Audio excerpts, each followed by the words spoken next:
जय हिंद साथियों, आज के इस क्लास में आप सभी का बहुत बहुत स्वागत है।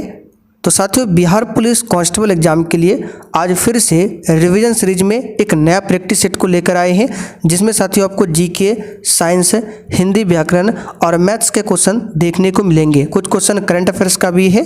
तो शानदार प्रैक्टिस सेट होने वाला है, इसलिए आप लोग पूरा सेट को लगाइए। रात के 8 बज चुके हैं, फटाफट से आप लोग लाइव चैट के साथ जुड़ जाइए। तो साथियों, आज का पहला क्वेश्चन देखिए, भारत ने समवर्ती सूची का विचार ग्रहित किया था, बताइए किस देश के संविधान से। तो यहाँ पर इस क्वेश्चन का आंसर क्या होगा? भारत में जो समवर्ती सूची का विचार है ये लिया था ऑस्ट्रेलिया देश के संविधान से। तो यहाँ पर देखिए सी ऑप्शन में दिया हुआ है ऑस्ट्रेलिया देश के संविधान से। अच्छा, अमेरिका के संविधान से क्या क्या लिया गया है? तो सबसे पहले तो मौलिक अधिकार, ये कहाँ से लिया गया है? अमेरिका के संविधान से। संविधान संशोधन की प्रक्रिया पूछे कहाँ से लिया गया है? तो दक्षिण अफ्रीका के संविधान से लिया गया है। अगला क्वेश्चन देखिए, बराबर अंतरालों पर उसी ऊंचाई के स्थानों को जोड़ने वाली काल्पनिक रेखाएं क्या होती है? ये सब क्वेश्चन आपका हो चुका है, केवल यहाँ पर आप लोग रिवीजन कीजिए। बराबर अंतरालों पर उसी ऊंचाई के स्थानों को जोड़ने वाली काल्पनिक रेखाएं होती है। तो याद रखिएगा इसका सही जवाब क्या होगा? तो ये होता है आपका कंटूर लाइन। यहाँ पे कंद्र लिखा है, इसको सही कर लीजिए। आंसर क्या होगा? Contour line. एक होता है आइसोबार, उसका मतलब क्या है? तो समदाब को दर्शाने वाली रेखा आइसोबार होती है। अगला क्वेश्चन, किसी अर्थव्यवस्था में मुद्रा के मूल्य और कीमत स्तर के बीच संबंध होता है? तो किसी अर्थव्यवस्था में मुद्रा के मूल्य और कीमत स्तर के बीच संबंध जो है प्रतिलोम का होता है। ठीक है, किसका होता है? इनवर्स का होता है। यहाँ पर बी ऑप्शन आपका राइट आंसर है। आगे देखिए, संसार की सबसे ऊंची सड़क कहाँ पर है? और जो भी साथी चैनल पर पहली बार आए हैं, आप लोग चैनल को जरूर सब्सक्राइब कर लीजिए, ताकि बिहार पुलिस से संबंधित आपसे एक भी क्लास छूटे ना। तो संसार की सबसे ऊंची सड़क जो है ये कहाँ पर है? तो लद्दाख में स्थित है। कहाँ पर है? लद्दाख में। बी वाला ऑप्शन यहाँ पर आपका राइट आंसर है, लद्दाख में। अगला क्वेश्चन देखिए, कपड़े साफ करने में प्रयोग होने वाले डिटर्जेंट होते हैं। तो साथियों, कपड़े साफ करने में प्रयोग होने वाले डिटर्जेंट क्या होते हैं? सल्फोनेट होते हैं। यहाँ पर ए ऑप्शन आपका सही जवाब है, सल्फोनेट होते हैं। अगला क्वेश्चन, पक्षियों को बहुत ऊंचाई पर उड़ते समय सांस की परेशानी क्यों नहीं महसूस होती है? तो पक्षियों को बहुत ऊंचाई पर उड़ते समय सांस की परेशानी महसूस नहीं होती है। इसका कारण उनमें अतिरिक्त वायुकोश होते हैं। याद रखिएगा सी ऑप्शन आपका सही जवाब है। पक्षी का जो हार्ट होता है 4 रेशम का होता है, 2 अलिंद और 2 निलय। ठीक है, और पक्षी का श्वसन अंग क्या होता है? तो उसका भी फेफड़ा होता है। सबसे बड़ा पक्षी पूछे क्या है? तो ऑस्ट्रिच, यहाँ पर नाम लिख देते हैं ऑस्ट्रिच, ये सबसे बड़ा पक्षी है। और सबसे छोटा पक्षी पूछे तो हमिंग बर्ड, ये सबसे छोटा पक्षी है। आगे देखिए, निम्नलिखित में से किस पर राज्य सरकार की अनन्य अधिकारिता है?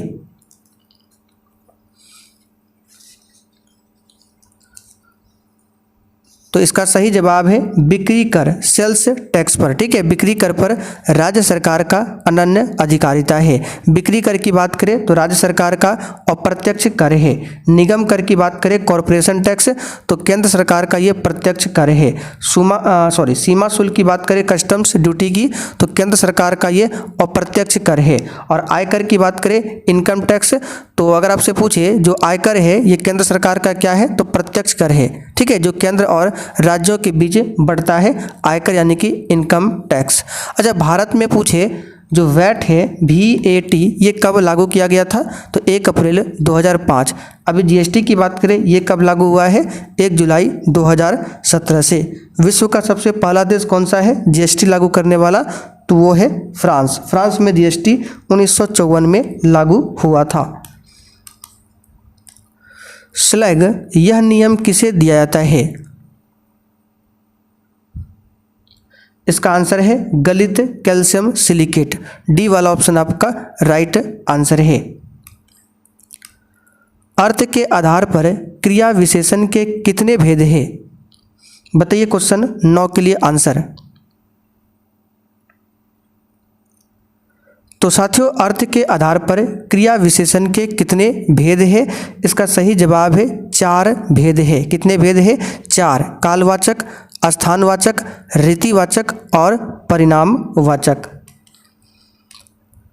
आगे देखिए, रीति शब्द का बहुवचन कौन सा है?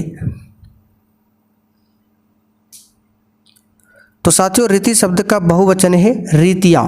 डी वाला ऑप्शन आपका सही जवाब है रीतियां। पानी शब्द का वचन क्या है?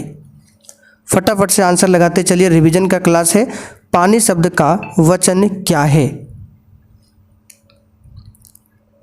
तो साथियों यहाँ पर इस क्वेश्चन का आंसर क्या होगा? पानी शब्द का जो वचन है ये आपका हो जाएगा एक वचन। पानी जो है सदा एक वचन होता है और ये पुल्लिंग है।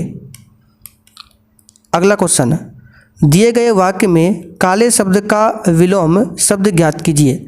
शहरी व्यक्ति को अनेक लाभ मिलते हैं। यहाँ पर शहरी का विलोम बताना है। तो शहरी का विलोम यहाँ पर हो जाएगा ग्रामीण। बी वाला ऑप्शन आपका सही जवाब है। क्या हो जाएगा? ग्रामीण। नेक्स्ट क्वेश्चन देखिए, शरीर में निम्नलिखित में से किस हार्मोन का अत्यधिक उत्पादन कुशिंग सिंड्रोम का कारण बनता है, जिसके परिणाम स्वरूप वजन बढ़ता है और त्वचा पतली हो जाती है? तो यहाँ पर इसका सही जवाब है ऑप्शन कौन सा हो जाएगा इसका? तो क्या पूछा गया? शरीर में किस हार्मोन का अत्यधिक उत्पादन कुशिंग सिंड्रोम का कारण बनता है? तो इसका सही जवाब है कार्टिसोल। ए ऑप्शन यहाँ पर आपका राइट आंसर है। कार्टिसोल की बात करें तो अधिवृक्क ग्रंथियों द्वारा ये निर्मित होता है। फेफड़े से हृदय के लिए रक्त को ले जाने वाली रुधिर वाहिका को क्या कहा जाता है? तो साथियों फेफड़े से हृदय के लिए रक्त को ले जाने वाली रुधिर वाहिका को क्या कहते हैं? तो इसको बोला जाता है फुफ्फुस धमनी। बी ऑप्शन यहाँ पर आपका राइट आंसर है। फुफ्फुस धमनी बोला जाता है। आगे क्वेश्चन, अवतल दर्पण द्वारा बनने वाला प्रतिबिंब वास्तविक, उल्टा और बिंब के साइज के समान होता है। वस्तु को किस स्थिति पर रखा गया है? यानी कि अवतल दर्पण में वस्तु को किस स्थिति पर रखेंगे जिससे प्रतिबिंब वास्तविक, उल्टा और प्रतिबिंब जो है वस्तु के आकार के समान साइज का बनेगा? तो केवल वक्रता केंद्र पर ही ऐसा होगा। निम्नलिखित में से कौन सा प्राणी अपना लिंग परिवर्तन कर सकता है, जो यह दर्शाता है कि लिंग आनुवंशिक रूप से निर्धारित नहीं होता है? इसका आंसर याद रखिएगा घोंघा। बी ऑप्शन सही जवाब है। भारत के स्थलाकृतिक मानचित्र को कौन बनाता है? बताइए, भारत के स्थलाकृतिक मानचित्र को कौन बनाता है? तो इसका सही जवाब है जियोलॉजिकल सर्वे ऑफ इंडिया। कौन बनाता है? Geological survey of India. और भारतीय भूवैज्ञानिक सर्वेक्षण की बात करें, इसका मतलब जियोलॉजिकल सर्वे ऑफ इंडिया की स्थापना कब किया गया था? तो 1851 में किया गया था। ठीक है। अच्छा, इसका मुख्यालय कहाँ पर है? तो इसका मुख्यालय है कोलकाता में। कहाँ पर है? कोलकाता में। एक पूछा जाता है भारतीय सर्वेक्षण विभाग। तो भारतीय सर्वेक्षण विभाग की स्थापना 1767 में किया गया था और भारतीय पुरातत्व विभाग की स्थापना पूछे तो 1861 में किया गया था। भारत में बाल विवाह की समाप्ति हेतु महिला एवं बाल विकास मंत्रालय द्वारा कौन सा अभियान शुरू किया गया है? इसका आंसर है बाल विवाह मुक्त भारत। अगला क्वेश्चन, 8 मार्च 2025 को मनाए जाने वाले अंतर्राष्ट्रीय महिला दिवस का विषय क्या था? देखिए 8 मार्च को अंतर्राष्ट्रीय महिला दिवस मनाया जाता है। तो 8 मार्च 2025 को जो मनाया गया इसका विषय क्या था? तो सभी महिलाओं और लड़कियों के लिए अधिकार, समानता और सशक्तिकरण। सी ऑप्शन सही है। मैथ्स का क्वेश्चन देखिए, एक कार का विक्रय मूल्य 3675 है। यदि कार को 65% की छूट पर बेचा जाता है तो कार का अंकित मूल्य क्या है? बिल्कुल ऐसा ही मैथ्स का क्वेश्चन आपके एग्जाम में पूछे जाएंगे। तो यहाँ पर देखिए अंकित मूल्य निकालना है। मान लेते हैं अंकित मूल्य यानी कि जो मार्क प्राइस है ये कितना है? एमआरपी मान लेते हैं 100 है। इस पर डिस्काउंट कितना दिया? तो परसेंटेज डिस्काउंट इस पर 65 का दिया है। तो मान लीजिए किसी वस्तु का अंकित मूल्य 100 है, उस पर छूट 65 का मिला है, तो कितना में बेचा? तो 100 में 65 को घटा दीजिए तो 35 में उस वस्तु को बेच रहा है। तो रेशियो में 35 में बेच रहा है, लेकिन एक्चुअल में कितना बेच रहा है? 3675। तो यही 35 रेशियो इज इक्वल टू कितना है? 3675। एक रेशियो बराबर क्या हो जाएगा? 3675 बटे 35। हमको निकालना है अंकित मूल्य। अंकित मूल्य है 100। 100 रेशियो का वैल्यू निकालना है तो क्या हो जाएगा? तो 100 गुना 3675 अब बटे कितना हो जाएगा? 35। 5 सते 35, ये 20 बार में चला जाएगा। फिर 7 से ये कटेगा, देखते हैं 7 पचे 35, 1 7 7 दूनी 14, 3 5 7 पचे 35। 525 गुना 20 करेंगे तो कितना होगा? 1050 और एक इस पर एक जीरो यानी 10,500। देख सकते हैं डी ऑप्शन में दिया हुआ है। मार्च 2025 तक के अनुसार भारत में कुल कितने विश्व धरोहर स्थल है?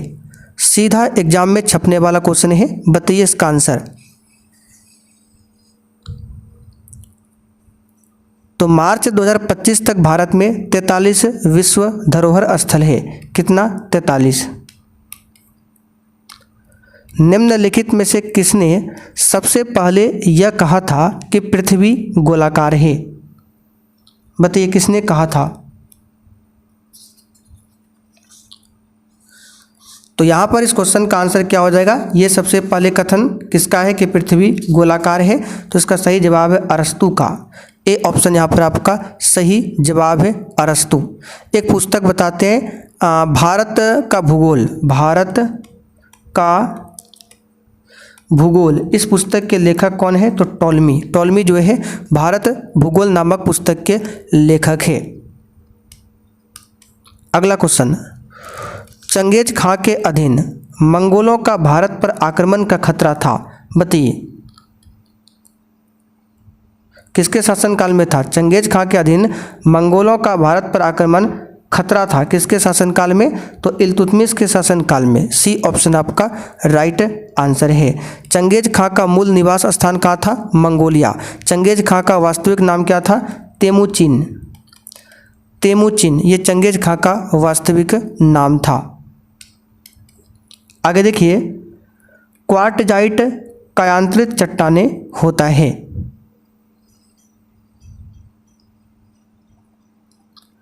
तो ये बलुआ पत्थर से। सी ऑप्शन यहाँ पर आपका सही जवाब है। रक्त ग्लूकोज स्तर सामान्यतः व्यक्त किया जाता है। आंसर है मिलीग्राम प्रति डेसीलीटर में। ठीक है, मिलीग्राम प्रति डेसीलीटर में।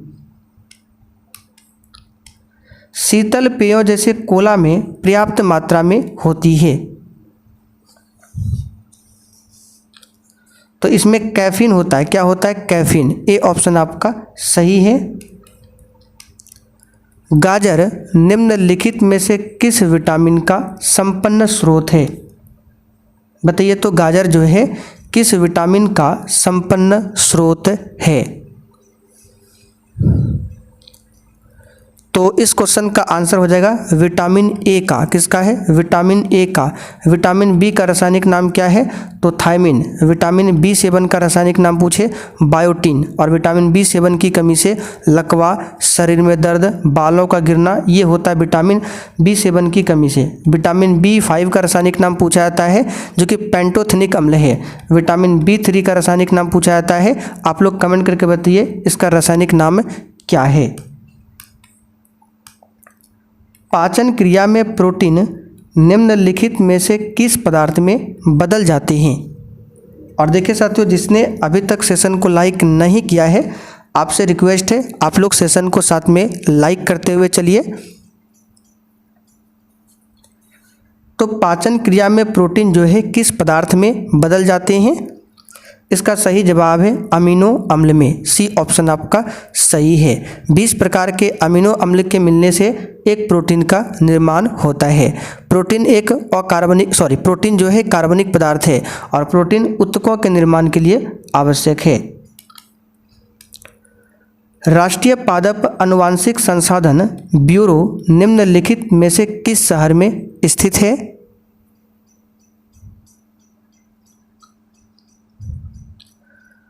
तो यहाँ पर इसका सही जवाब है ये शिलोंग में स्थित है। कुछ और संस्थान बता देते हैं, जैसे पर्यावरण शिक्षा केंद्र पूछे अहमदाबाद में है, सीपीआर पर्यावरण शिक्षा केंद्र पूछे चेन्नई में है, पारिस्थितिकी विज्ञान केंद्र पूछे धनबाद में है, सलीम अली पक्षी विज्ञान एवं संस्कृति विज्ञान केंद्र पूछे कोयम्बटूर में है। आयात और निर्यात पर लगने वाला टैक्स क्या है? सी राइट आंसर करेंगे सीमा शुल्क। आयात और निर्यात पर लगने वाला कर कौन सा है? सीमा शुल्क है। सीमा शुल्क जो है ये परोक्ष कर का उदाहरण है, ध्यान रखिएगा। अच्छा, भारतीय आयात निर्यात बैंक की स्थापना कब की गई थी? तो 1982 में भारतीय आयात निर्यात बैंक की स्थापना किया गया था। वह दर जिस पर कॉमर्शियल बैंक भारतीय रिजर्व बैंक के पास अल्प अवधि के लिए अतिरिक्त धन राशि जमा करती है वह कहलाती है। तो ये कहलाएगा आपका रिवर्स रेपो दर। डी ऑप्शन आपका सही है। अगला क्वेश्चन देखिए, अशुद्ध वाक्य का चयन करें। तो वे भारत के भावी प्रधानमंत्री है, वह दंड देने योग्य है, वह सोमवार को आएगा, उसकी कमीज नई है। तो अशुद्ध वाक्य यहाँ पर है वह दंड देने योग्य है। ठीक है, ये क्या होगा? इसका शुद्ध जो रूप होगा वह दंडनीय है या फिर वह दंड योग्य है। देने योग्य यहाँ पर ये गलत लिखा हुआ है। यायावर का अर्थ क्या है? सी राइट आंसर करेंगे जो एक स्थान पर टिककर न रहने वाला हो उसको बोलते हैं यायावर। आगे देखते क्वेश्चन 34। नीले, लाल, काले व सफ़ेद रंग के समान ताप वाले चार तारों को ठंडा होने दिया जाता है, किसकी शीतलन दर सबसे अधिक होगा?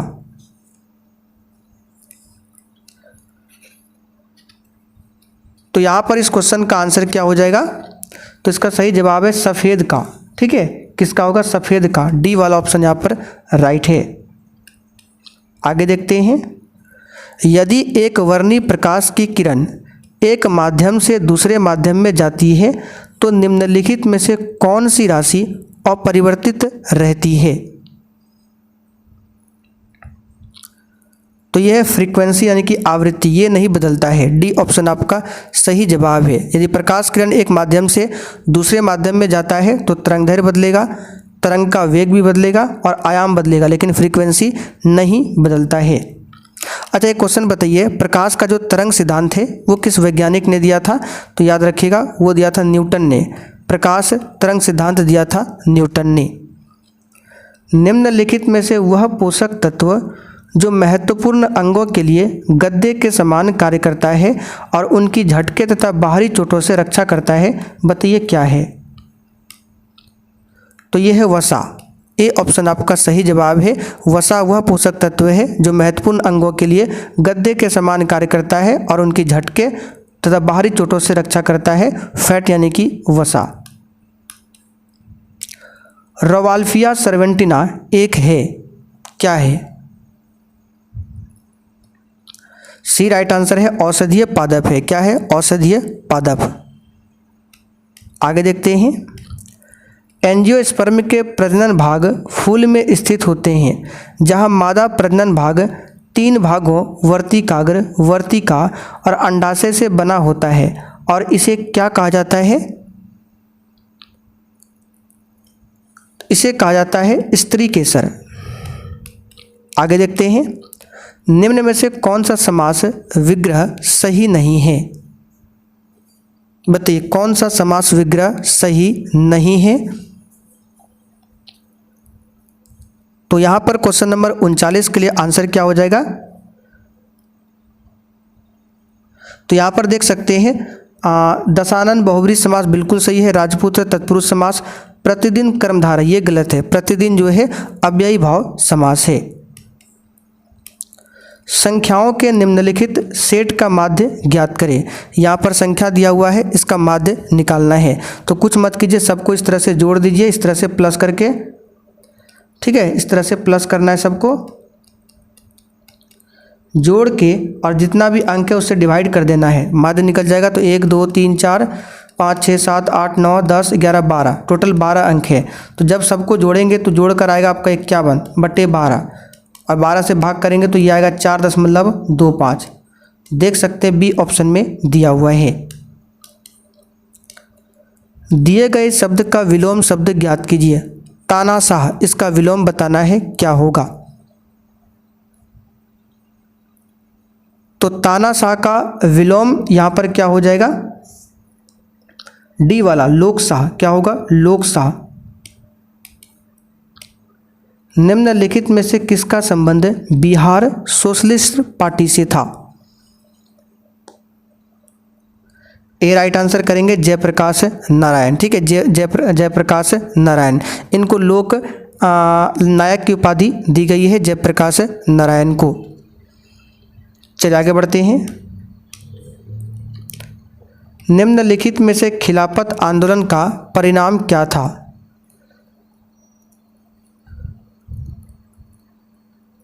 हिंदू मुस्लिम मतभेदों में कमी आई। ठीक है, इसका ए ऑप्शन सही है। बिहार के आर्थिक सर्वेक्षण 2024-25 के अनुसार 2023-24 में मखाना की खेती का सफल फसली क्षेत्रफल कितना था?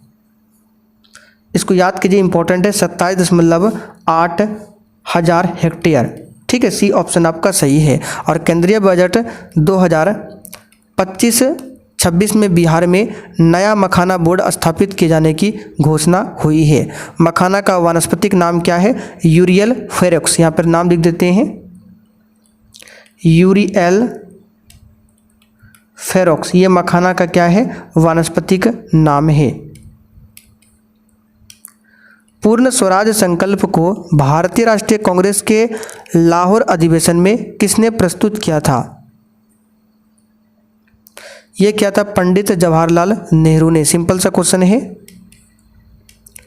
आचार्य विनोबा भावे किस आंदोलन में भाग लेने के लिए पहली बार गिरफ्तार हुए थे? सविनय अवज्ञा आंदोलन इसका सही जवाब है, जो 1930 में हुआ था। ठीक है, 1930 में हुआ था। आचार्य विनोबा भावे की बात करें तो आपको याद होगा भूदान आंदोलन। अच्छा, भूदान आंदोलन कब स्टार्ट हुआ था? तो 1951 में, 18 अप्रैल 1951 को पोचमपल्ली गांव, वर्तमान तेलंगाना राज्य है, यहाँ से प्रारंभ हुआ था भूदान आंदोलन। और अगर आपसे पूछे ग्रामदान आंदोलन कहाँ चलाया गया था, तो उड़ीसा में। ठीक है, ओडिशा से भूदान के स्थान पर ग्रामदान आंदोलन चलाया गया था। निम्नलिखित में से कौन सा राष्ट्र कभी भी राष्ट्र संघ का सदस्य नहीं था? आंसर है संयुक्त राज्य अमेरिका। ए ऑप्शन आपका सही जवाब है। देखिए, एक है संयुक्त राष्ट्र संघ और एक है संयुक्त एक है राष्ट्रसंघ। अच्छा, राष्ट्रसंघ का जनक पूछे तो वुड्रो विल्सन को राष्ट्रसंघ का जनक माना जाता है। राष्ट्रसंघ की स्थापना 10 जनवरी 1920 को किया गया था। ठीक है, राष्ट्रसंघ की स्थापना 10 जनवरी 1920 को किया गया था। और संयुक्त राष्ट्र संघ की स्थापना पूछे तो 24 अक्टूबर 1945। और संयुक्त राष्ट्र संघ के संस्थापक देशों की संख्या पूछे तो 51 थी। कितना? 51। अच्छा, भारत यूएनओ की सदस्यता कब ग्रहण करता है तो 30 अक्टूबर 1945 को। मुगल चित्रकारी ने किसके शासनकाल में पराकाष्ठा प्राप्त किया? सही जवाब है जहांगीर। भारत के किस पड़ोसी देश ने मुनाल नामक एक स्वदेशी उपग्रह लॉन्च किया है?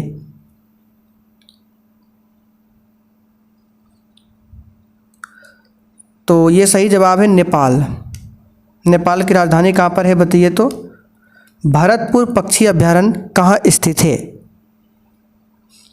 तो ये राजस्थान में स्थित है। सुल्तानपुर पक्षी अभ्यारण्य पूछे हरियाणा में है। रंगाथिट्टू पक्षी विहार कर्नाटक में है। वेदांथंगल पक्षी अभ्यारण्य तमिलनाडु में है। कांवर पक्षी अभ्यारण्य बिहार में है। ये सब ध्यान रखिएगा। तो साथियों, आज का सेट आपका यहीं पर कंप्लीट होता है। अब आप लोग कमेंट करके बताइए आपने 50 क्वेश्चन में से कितने क्वेश्चन सही किए हैं।